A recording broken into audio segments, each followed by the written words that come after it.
Hello and good morning and welcome to today's Postgrad Insight session. Today brought to you by UCL. I'm joined by Penny today, who's going to be going through her presentation with you, who will also be joined by Lauren, who works at UCL also. Now, just before I hand you over, a reminder that this is a live session. So if you have any questions, any concerns, anything that you might have, any questions about the presentation or any questions post-presentation, please send it through to gareth@postgradsolutions.com. A reminder, this is on social media also, so if you have any questions on that, to use the messenger facility and we'll go from there. Everybody will be reached out to after the session, so any problems, do let us know. Penny, over to you, and I'll look forward to seeing you for the Q&A towards the end. Okay, thank you very much, Gareth. So thank you very much for joining us today.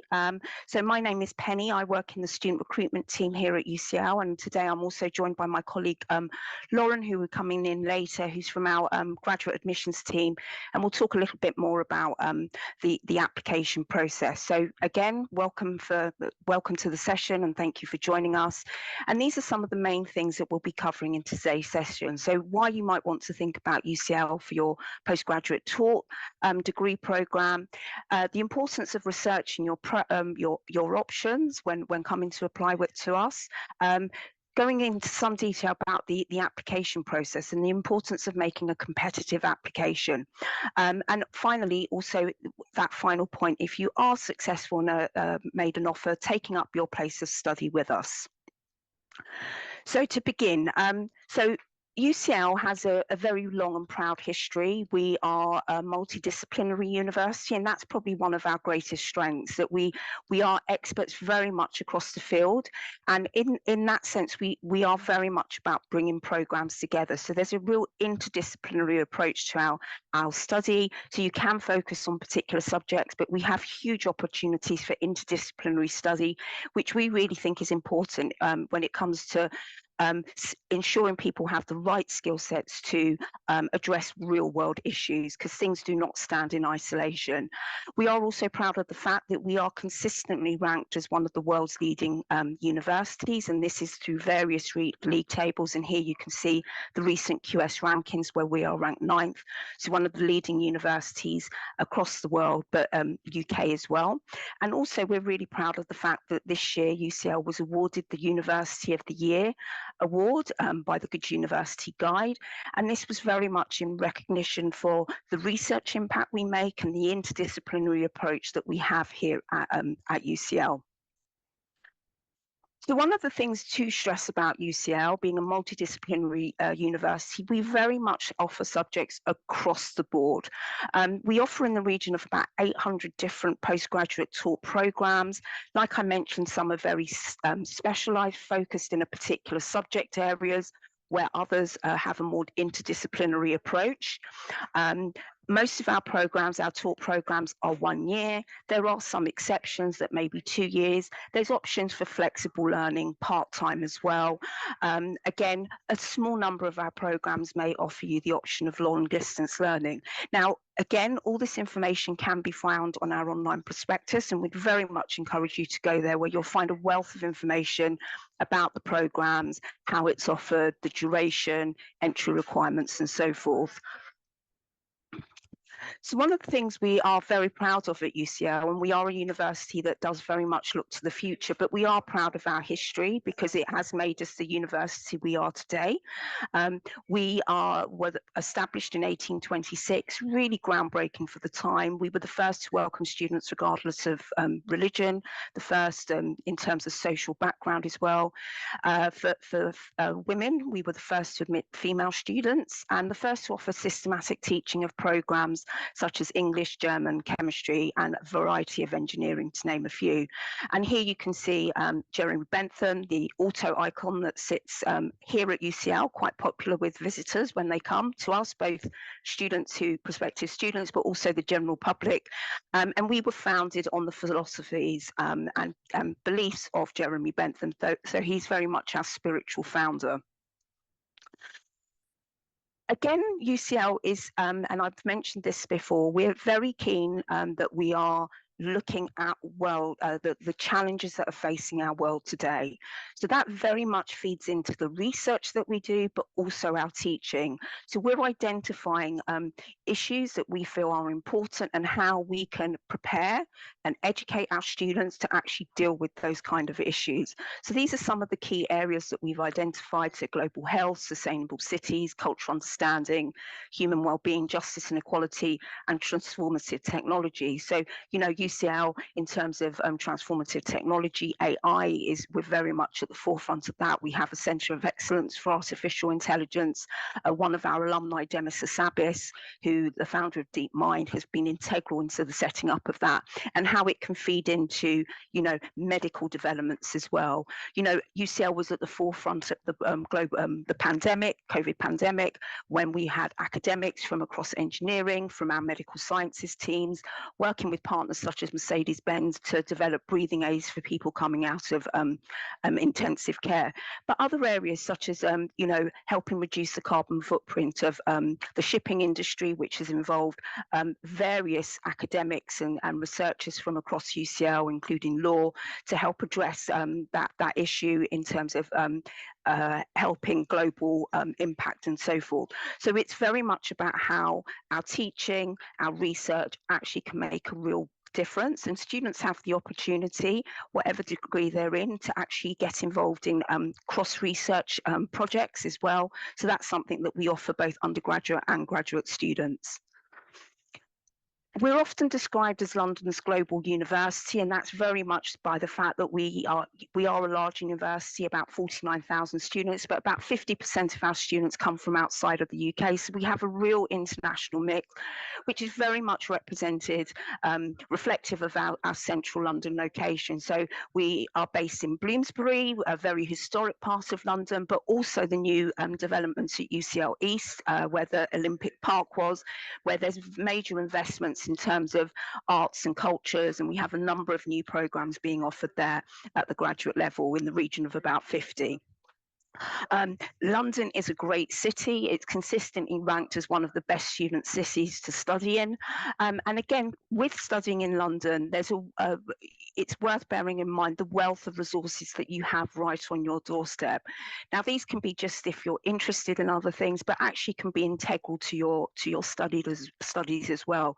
So by Bloomsbury, we're very closely located to the British Library, the British Museum as well. Again, across the capital, there's various galleries and museums that you can have access to. But again, in terms of launchpad for your future, most businesses, in terms of, and whatever that may be, in terms of finance, in terms of law, industry, so forth, very much are based in the heart of London. So many of our students will take that opportunity to progress their career aspirations while they're students with us, and we have an absolutely amazing careers team that can support you in that area, and I will talk about that in a little bit more detail later on. So London does offer you a wealth of opportunities, and UCL is very much linked into London. We work with London, with industry and businesses in London, in terms of delivery of our programs, but also in terms of supporting students for their future career aspirations. So I'm now going to pass on to Lauren, who will speak a little bit more about making an application to UCL and ensuring that it is competitive. Oh. Okay, thanks, Penny. Hi, everyone. So just to introduce, my name's Lauren, and I'm a senior admissions officer working in graduate admissions at UCL. So in 2023, we received in the region of 87,000 applications. So application to UCL is incredibly competitive, but that's why we're here today, to just sort of talk you through the application process and talk about how you can make a competitive application. So before you apply, we do encourage you to really research your choices. So as Penny's already talked about, we do have a dedicated online graduate admissions prospectus, which has information about our program's content, but also things like the entry requirements and application deadlines, which we'll talk about in a little bit more detail in the next few slides. There'll also be a link on each page to contact information for the academic department. So if you've got any more specific queries about the programme, so perhaps about a particular module, or you might want to look at what a potential timetable on that programme might look like, you can get in touch with the academic department for those sorts of queries. But for anything admissions related, you can contact the graduate admissions team, and there's a link to the contact form a little bit later on in the presentation. So as I said, on each programme webpage, there is an entry requirements section, which will detail both the academic and the English language requirements for the programme you're looking at. Generally speaking, at graduate level, we're asking for the equivalent of a UK bachelor's at 2.1 or 2.2 standard. It can vary between 2.1 or 2.2, so do just check that and check if there's any additional sort of subject requirements that we're looking for as well. And as I said, the English language requirement will also be published. So UCL has 5 levels of English from 1 to 5, with 1 being the lowest level and 5 being the highest. It's quite rare that level 5 is used. I would say the majority of programs tend to be between 1 and 4. But it's important to stress, and I think I'm going to touch on this later on as well, is that if you know you're a candidate that would need to provide an English language test with your application, you don't need to provide that with your application. So if you're, for example, waiting on an IELTS test result and wondering whether you should apply yet or not, please do get your application in, because if you're successful and we're making you an offer, we'd just make any offer conditional on that. But again, I believe I'll be touching on this just in a few slides' time. Can I have the next slide, please, Penny? Okay, so the next few slides, I'm just going to talk you through the application process, and I'll also give you an insight into what the UCL applicant portal looks like once you've made your application.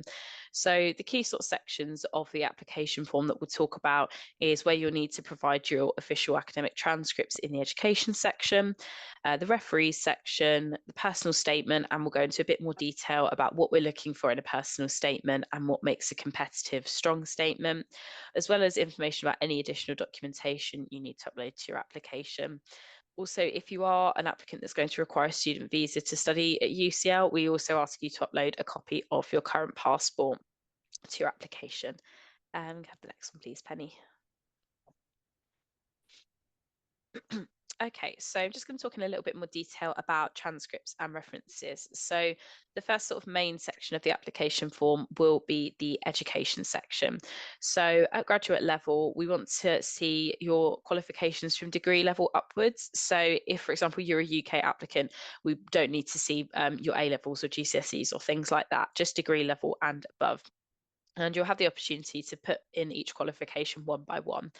Under each qualification, there'll be 3 document uploads that we need, and 2 of them are for your academic transcript. So if you don't know what a transcript is, it's a document from your university that shows all the modules you've taken in your degree and the grades you've got for each module.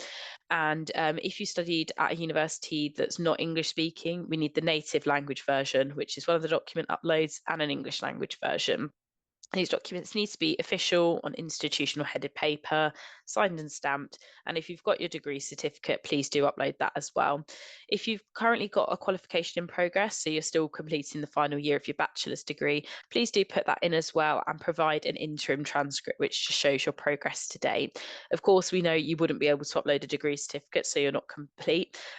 So you just upload a blank document to the degree certificate form, because the form won't let you proceed unless you upload something to that section. But it's really important to make sure that you do upload all the right documents with your application form, because it can cause delays later down the line if we then have to go back and request them for you. And then the next section about references, we do get quite a lot of queries about this. Generally, postgraduate programs will require between 1 and 2 references, with the majority requiring 2. So in this section of the form, you'll have the option to put details of your referees in. If you're currently still in education or have been within the last 4 years or so, we would say 1 academic and 1 professional referee, or they can both be academic if you like. But if you've been out of education for more than 4 years, to have 2 professional referees is also absolutely fine. But either way, what we do ask is that your referees have professional email addresses that you give us, as this helps us to just sort of verify the validity of the reference. So just please try and avoid using sort of Gmail or Yahoo email addresses for your referees as far as you possibly can. And then what happens is once you submit your online application, your referees automatically get emailed with a link to a referees portal where they can provide UCL with a reference for you. And they can use our standard form or just upload their own reference on letter-headed paper. And I'll touch on this again later, but it is really important to make sure that your referees do submit for you, as we won't be able to start assessing your application until we've received all the required references. So I'll talk a bit later about how you can track your referee status on your applicant portal, but UCL won't chase references for you. It is the responsibility of the applicant. Can I have the next slide, please, Penny? And then the personal statement section. So this is, we often get questions around what makes a competitive personal statement, what do I need to talk about, etc. So the application form gives you the option to either write your personal statement in a 3,000 character text box, which does include spaces, or you can upload it as a separate document as long as it's no longer than 2 sides of A4 with size 12 font and single spacing. So there's sort of, I tend to group it into sort of 3 main areas when I talk about what we're looking for in a personal statement. The first one being sort of why you want to do that program, showing that you've done your research about the program and about UCL. The second sort of topic being why you're a good candidate for the program, and the last one being about your career aspirations. So with the first bit I mentioned, we want to know why you want to undertake the program at UCL, what your academic interests are, and why you want to study at UCL specifically. So this is your chance, as I say, to really demonstrate that you've done your research about the program at UCL. So perhaps there's a particular module on the program that you're interested in, or an academic that you want to work with, something going on in that department that you're really interested in. And I think that always does stand out to us as admissions selectors looking at your application. It's always good to see that people have really done their research. And then in terms of demonstrating why you're a good candidate for the program, we want to know what educational, work experience and extracurricular things you've done make you a good candidate for the program.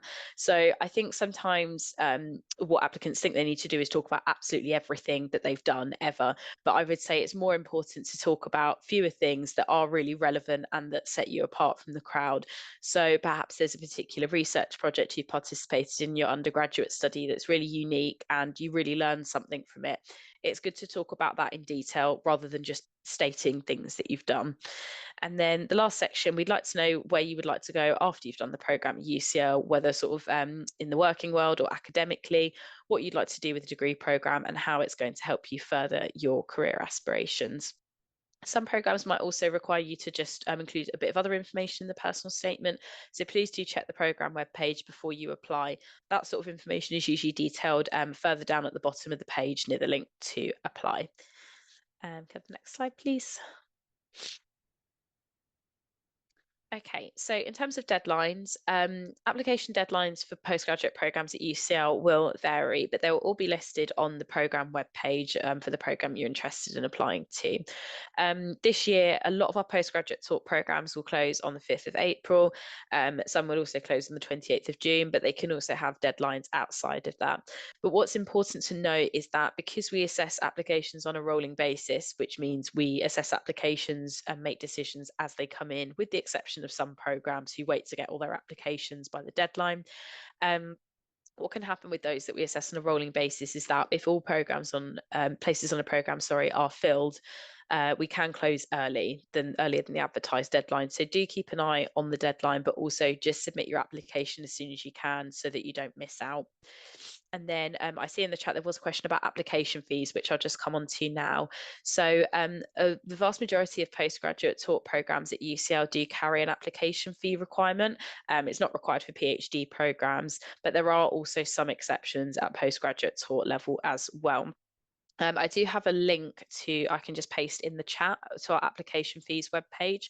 So it will detail what our application fees are and also what the exceptions are. So I thought it might just be useful to post to everyone there. Generally speaking, the standard online application fee is £90, but as this link details, there are some exceptions. For example, the Eastman Dental Institute charges £120, and you pay per application that you make. So if you apply to 2 MSCs that need a £90 fee, you'd need to pay £180. And then As I've said, some programs might require you to provide some additional information with your application. For example, the MSc in Economics requires you to provide a GRE score, and one of my programs, which is the MSc Speech and Language Therapy, we require you to upload a work experience form. But there is also a useful page detailing the additional requirements for certain programs, which I'll also share in the chat.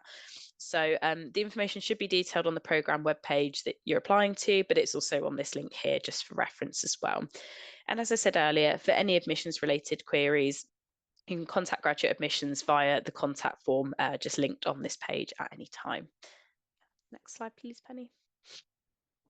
And as I said earlier, once you submit your application and paid your application fee, within a few days, you'll get access to your applicant portal, which looks a bit like this. So it's quite a few things on the screen there. I appreciate it's sort of quite a small screenshot, but just gives you an idea.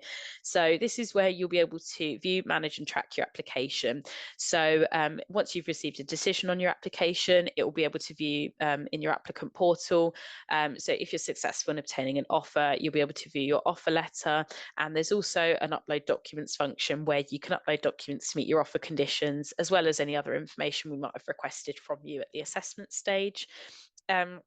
As I touched on earlier, it's also where you can view details of your referees. So if they're still yet to submit, you can resend the reference request to them, or if they haven't submitted and they're not going to be able to provide you with a reference, you can substitute the details for someone else. So this is sort of your one-stop shop for sort of managing your application after submission.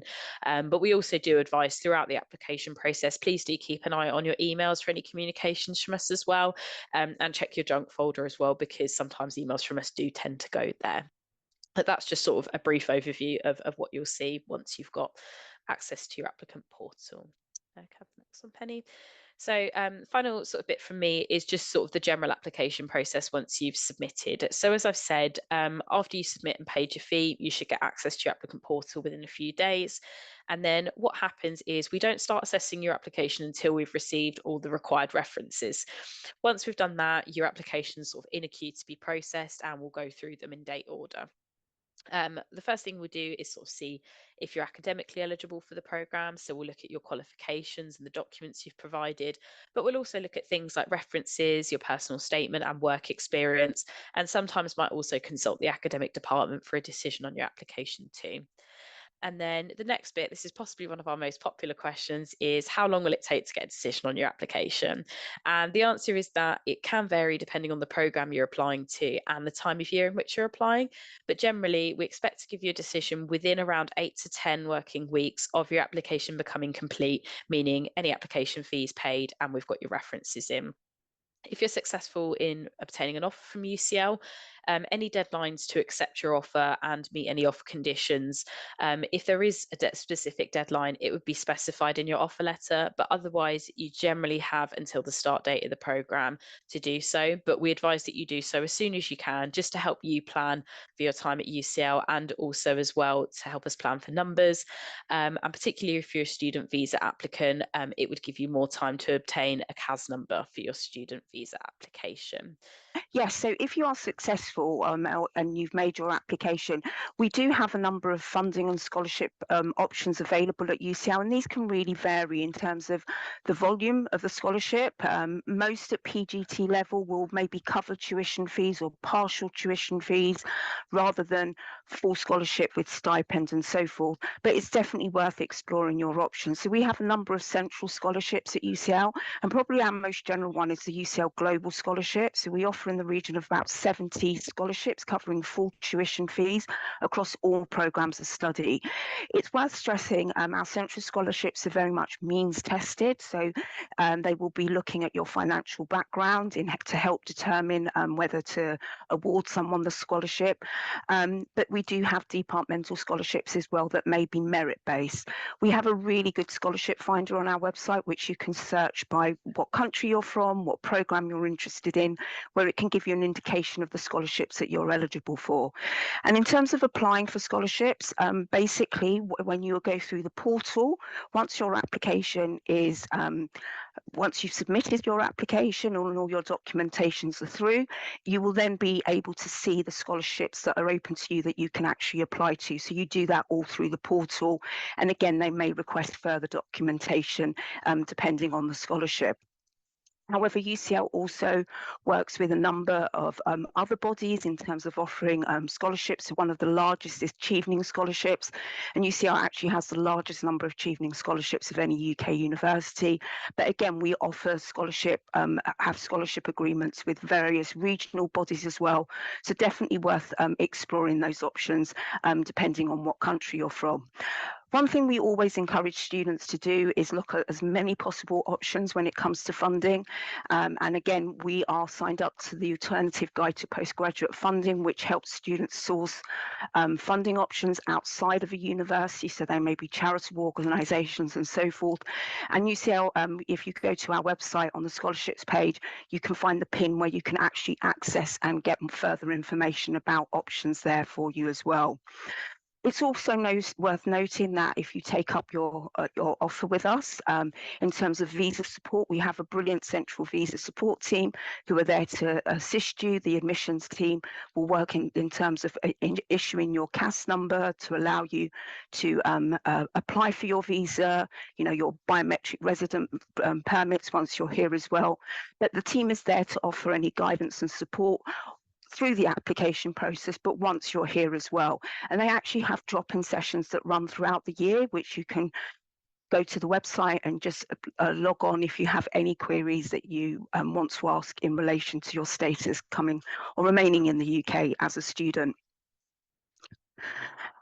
In terms of accommodation, so again, the criteria is that in order to be considered for UCL housing, you would have to be a single first-year international student who has been accepted onto a programme, that you must apply by the deadline, and that's not been finalised for this year, but usually it's at the end of June in any given year, and that you have not lived in Greater London in university accommodation, be it at UCL or elsewhere. So again, full details of that information and what we classify as Greater London can be found on our website. We do allocate rooms in order when we receive them. So we would encourage students, if you are looking for housing, to try and make your application, not only for the programme of study, but for housing as soon as possible to ensure that you can be considered and allocated. We have a variety of halls of residence at UCL. So some are catered, some are self-catered. We have halls that are specifically just for graduate students as well. We also offer housing options with intercollegiate halls. So UCL is part of the University of London, and students can also apply for housing there. But we work increasingly with a number of private providers as well, which offer discounted rates for UCL students. Again, very closely located to the main Bloomsbury campus, which is also an option as well. And this ensures that you can keep your costs down, basically. But we would encourage you very much to refer to the website for further information in regards to accommodation.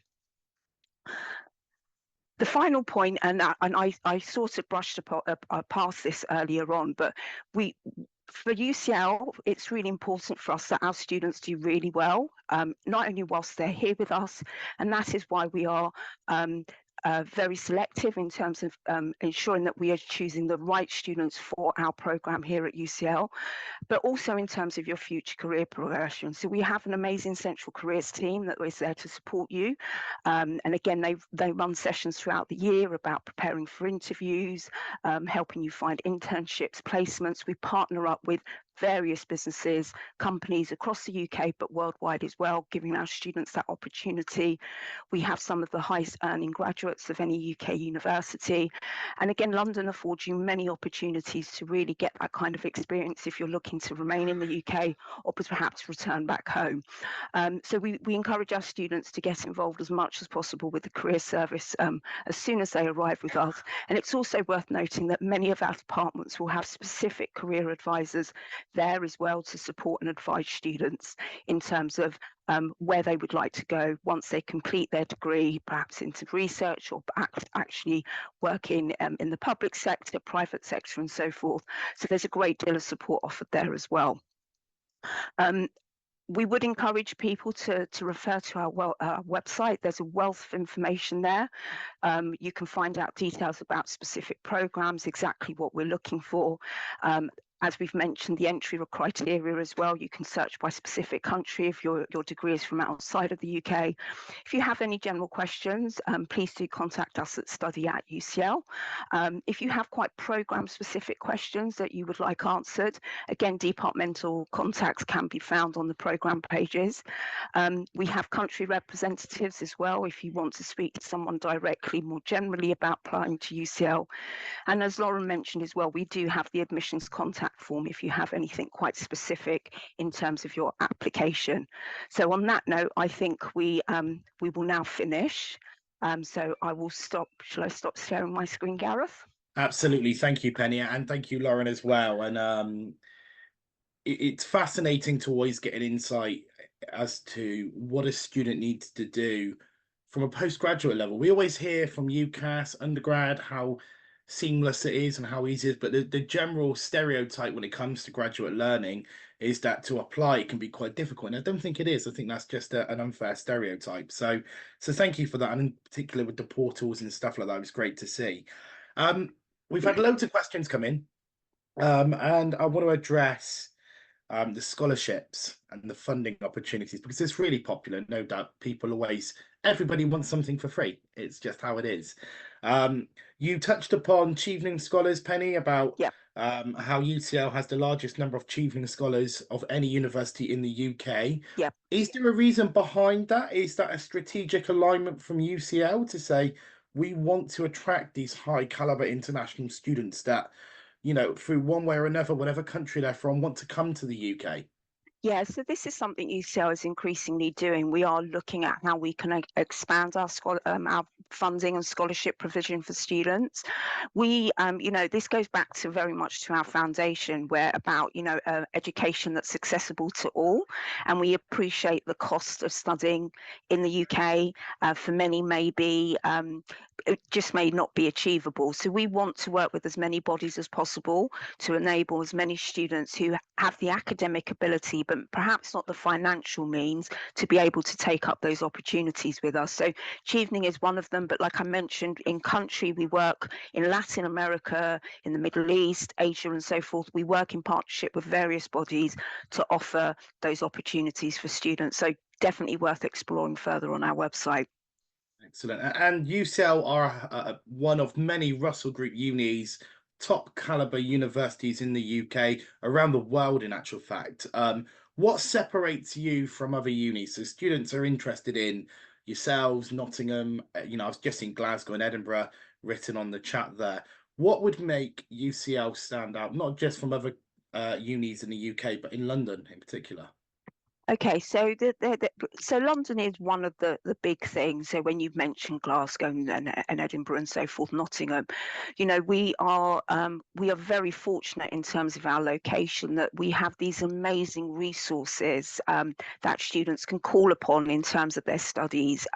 We work. We have the Wellcome Trust, which is a huge centre for cancer research that we are integral to. So because London is the capital and so much is based here, we really work with others to feed into our programs. In terms of it specifically as a university in London, how we perhaps differ to other Russell Group universities in London is that, as I mentioned, we are a multidisciplinary university. So we are not specialising in one area. So students really do have that opportunity to bring subjects together. And we think that's increasingly important, addressing, real issues in the world at the moment. Things don't stand in isolation. So that's one of the huge benefits of UCL.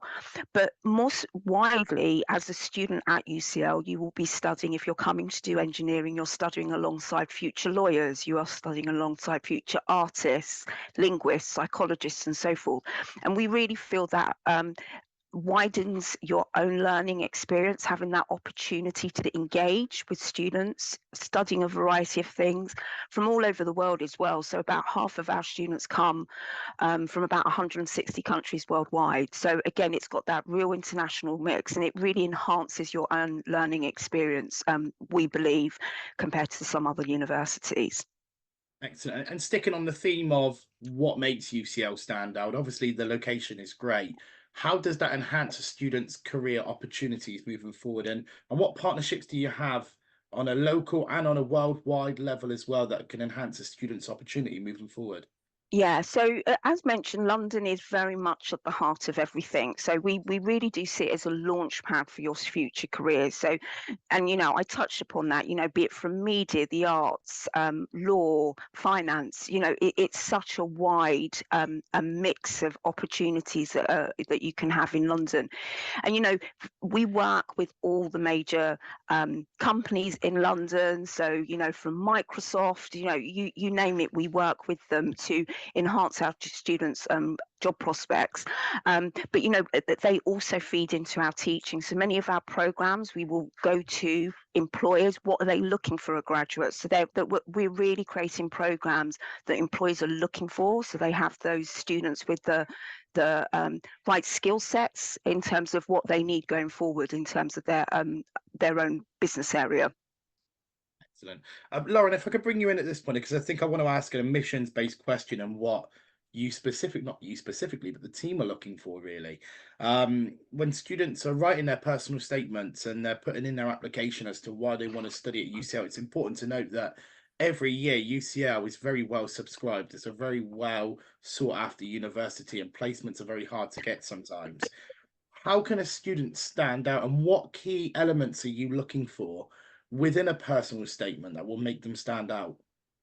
I think it's a case of being really specific about sort of certain things that make you a good candidate. So as I sort of touched on earlier, I think if you know that you've got like a really specific piece of experience, like you've taken part in a research project or you've worked on an academic paper that's led to publication in a peer-reviewed journal, really small things like that do set you apart from the crowd, because they're not things that everyone's going to have done. We do attract a high caliber of applicants, but there are going to be things that set you apart from other people. So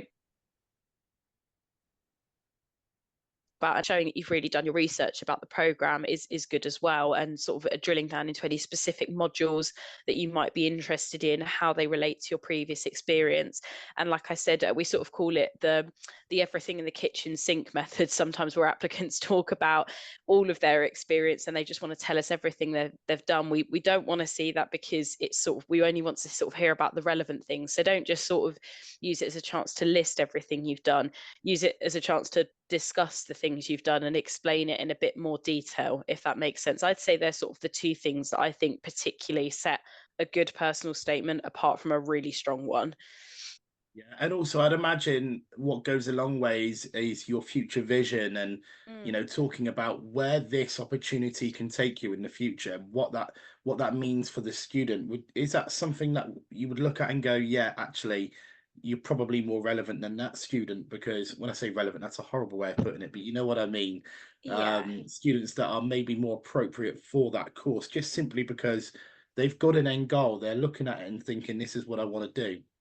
Yeah, exactly. And I think the other thing as well, when you talk about your sort of your career aspirations for for where you'd want to go after the program as well, it's kind of a little bit of an opportunity for us to see that the program is also right for you, because sometimes people might apply to a program thinking it's going to sort of take them in a certain direction, but actually the program's more sort of like finance sort of led than they think it is, kind of thing. So it's also just a chance for us to make sure that they've got the right idea and the program is right for them. But as I say, it is also good to hear where you do want to go after the end of the program. Perhaps after completing a master's degree, you want to go on to PhD study to sort of research a particular area, and the master's provides the perfect stepping stone to do that. So yeah, it's also really good to talk about that as well.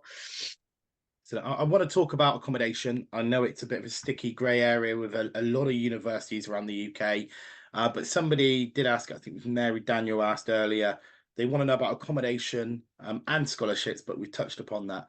What accommodation opportunities are there? Can you explain how students can live? Funnily enough, we were talking about it yesterday, saying that although you guys are central London, which notoriously can be quite expensive, there are opportunities where logistically you can travel in from lesser affluent areas and live more affordably. Penny, can I come to you on that one? Yeah, so accommodation, we are in the heart of London. I would be lying to you to say if private accommodation was affordable. And for most of us who work in central London, very few of us actually live in central London. So it's not uncommon that people will live on the outskirts of Greater London. And again, transport links, and we're really well linked up to public transport, major underground stations, bus networks, national rail as well, that makes it really easy and accessible to come into London for your studies. And it's not uncommon for people to do that. Like I said, most people who work in the heart of London will not live in the heart of London. And as students, you get 30% of all travel in and around London, and that makes a massive, massive difference as well. As mentioned, we do have accommodation that we have at UCL halls of residence. But like I said, we're increasingly working with private providers, and that's been something that we're seeing far more in major cities, because the housing issue is becoming a concern for many. So we work with those private providers to ensure that there is suitable housing which is affordable and usually quite closely located. But I just want to stress that you don't need to be right next door to UCL to get the most of your time and your studies here. Living just outside of London and commuting in, that could take you maybe 30-40 minutes, which is not uncommon in terms of working and commuting in London. It's quite easy. And again, there's study spaces across the campus. So in between classes, there's always somewhere you can go. There's just great places as well. You can spend your afternoon in the British Museum having a wander around, places to eat as well. And again, around the campus, a lot of places will offer really favourable discounts to students. So you don't really have to live in the heart of London to really feel those full benefits of being a student at UCL, basically. And there's purpose-built student accommodation everywhere now. Not, it doesn't even have to be close to UCL. Like you said, it can be on the No. outskirts. I just want to touch on the student life as well, because we've mentioned quite a few things about there being, I think you mentioned over 160 different countries of which all your students come from. And there's over 600 graduate courses that UCL have got. So it's important to note that students they're not alone. There's Yes. thousands and thousands of students, not just from UCL, from other universities as well, that are going to be in the exact same boat as said person. So whoever's watching this might be worrying and going, it's a big decision to come to London, to have to study on the live on the outskirts, coming in, traveling. You're not on your own. Is that right? And are there opportunities within UCL, within the campus, to have gatherings? Do you celebrate certain cultures and get Yeah, of together and course. make a Yeah. student feel welcome? Yeah, so we don't tend to stress this so much at the graduate level, because the reality is the demands of doing a one-year master's taught program it's demanding, it's intensive and so forth. But of course, we have clubs and societies, again, because of UCL size, we have the largest number of clubs and societies, and these can range from sports clubs to cultural. So, if you're interested in French culture, you could be part of the French Society. So that's ongoing, and you can join as much or as little as you want, and as much as your time allows as well. Again, there's so much in London going on as well, and again, we are part of the University of London, so there's lots of events that are run with other universities within the federation. So again, an opportunity to meet students from other institutions as well. And yes, essentially as a university, we celebrate many major festivities from various cultures on our campus, which students can get involved in. So there's so much going on at UCL and within London. Another thing that's maybe worth noting is UCL is part of something called UCL Going, and this is an app that once a student is made an offer from us, they are invited to join this app, and this is an opportunity for you to connect with other students who may be coming onto your program, who may be coming from the same country as you, or maybe shared interests, so you can identify certain groups. And this gives you the opportunity to actually connect with people before you come, which again helps that transition, coming from another university in the the UK perhaps, or from another country, that can really help in that transition. And we do offer, we have offer holder events for students prior to joining us, and then there's a whole program welcoming our new students, helping them make that transition to London, to UCL, and so forth. So ensuring that you are supported throughout your time with us. Excellent. And just finally, just to wrap things up, when are the next intake dates? Do you have intakes throughout the year, or do you have 2 or 3 dedicated dates throughout the year? So the majority of our programs, our talk programs, would begin in September, and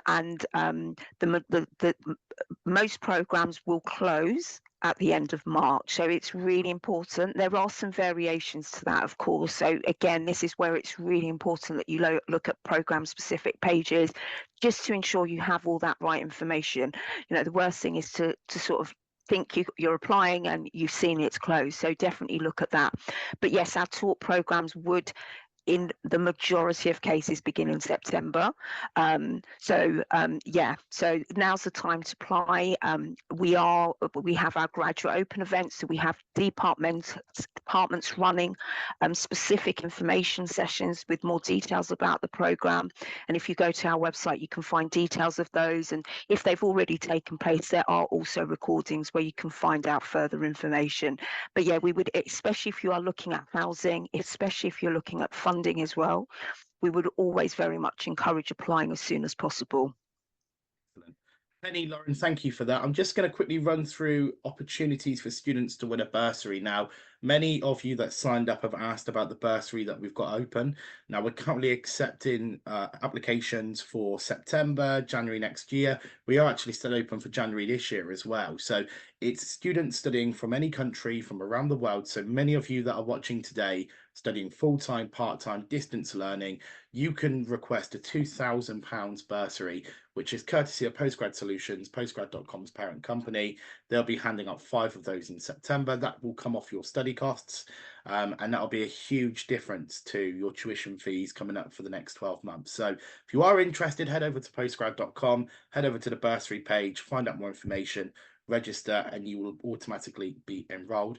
We will be sending out further information via email. But for now, a huge thank you. Penny, Lauren, thank you for your time. It's been a fantastic session.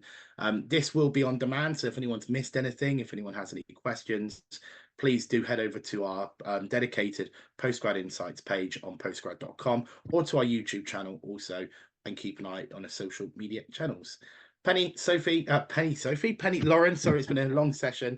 We look forward to seeing you again, hopefully next year. If not, we'll see some of the academics and we'll catch up, hopefully in the next 6 to 12 months. And thank you.